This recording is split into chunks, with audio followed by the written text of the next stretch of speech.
South Carolina Senator Lindsey Graham has been calling for a full release of the affidavit. They got to do something by noon tomorrow. Senator, it's amazing the detail we're getting in the Washington Post and New York Times again about all this.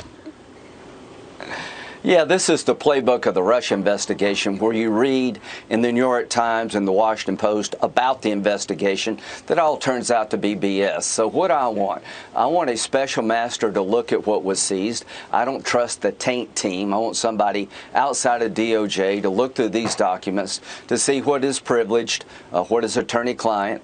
Number two, I want the affidavit released to the American public. We're 80 days before an election, a midterm election, and we're going to be reading every few days in the Washington Post, the New York Times, other liberal media outlets about what's in these documents and what Trump knew and what he did. If you release the affidavit, all of us can judge what was there or not there. So this idea of drip, drip, drip 80 days before an election needs to stop. We need to see the affidavit. The material, they say, boxes of over 100 documents, classifications marking over 700 pages.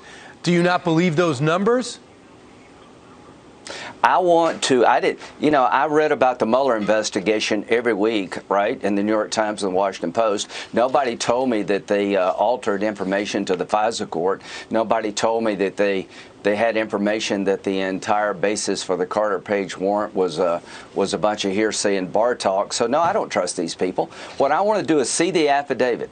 This is a raid on the former president of the United States' personal home, right, 80 days before an election, and you're supposed to I'm supposed to trust the New York Times and the Washington Post? Hell no. Right. May 10th letter to the Trump team. The archivist, Deborah Wall, came out and said, President Biden deferred to my determination what I wanted to do about this. So don't say you didn't know about it. But I want to get to the Afghanistan withdrawal, the biggest disaster in my lifetime, maybe in American history. Who's been fired? Well, there's been no accountability, but it was the withdrawal heard around the world. Remember Lexington Concord, when we fought for our freedom, the shot heard around the world? Well, this withdrawal was heard in Moscow. It was heard in every terrorist camp throughout the world. The terrorists are on steroids, and all of our allies have been shaken by this withdrawal. So what I want to let you know is this is a big deal over the arc of time. This has reset the war on terror in all the worst ways. We just about cleaned up the mess from the Iraq withdrawal that led to ISIS and the rise of terrorism and thousands of people getting killed all over the world. So apparently Biden learned nothing from Iraq, and this decision to withdraw all of our forces and turn Afghanistan back over to the Taliban is setting up another 9/11.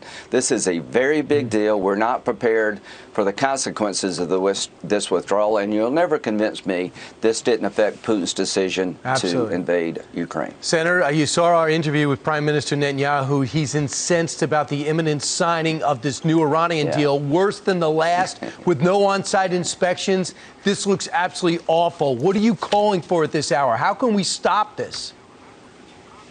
Well, I'm calling for the United States Senate to have a vote on whether or not this is a good deal for America and Israel.